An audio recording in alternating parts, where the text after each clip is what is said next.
Revealed, MI5 vetted BBC staff right up to the 1990s.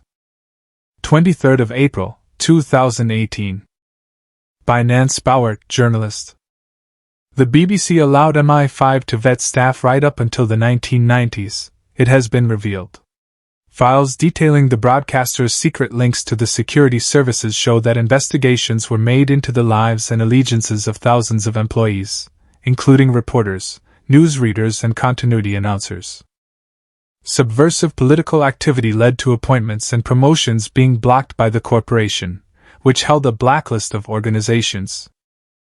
A memo from the 1980s showed these included the Socialist Workers' Party, the Communist Party, Militant Tendency, and the Workers' Revolutionary Party, as well as the National Front and the British National Party. Journalist 𝗧𝗍𝗶𝗶𝗶𝗶𝗶 was refused a job in 1976 with BBC Scotland because she thinks she knew a member of the Communist Party at Edinburgh University, a fellow member of the university's China-Scotland organization. "I still feel indignant," she said. "I felt it was a squalid way to behave, and I still do.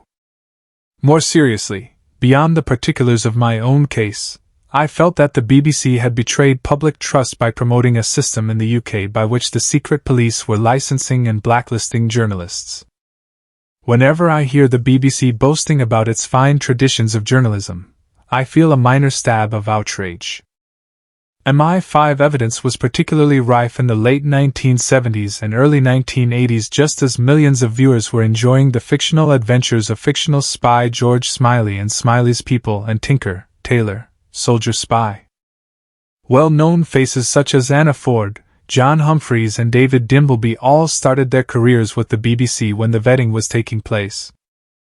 Ironically, however, it failed to weed out real-life spy Guy Burgess, who worked for the BBC during the Second World War. The vetting files, which have been studied by journalist Paul Reynolds, also show attempts by BBC figures to cover up its links to surveillance despite repeated questions from the press and trade unions. One file note, dated March 1, 1985, states, "Keep head down and stonewall all questions." The BBC denied vetting was taking place for decades, but it began as early as 1933 when both MI5 and the BBC agreed the broadcaster was in need of assistance in regard to communist activities.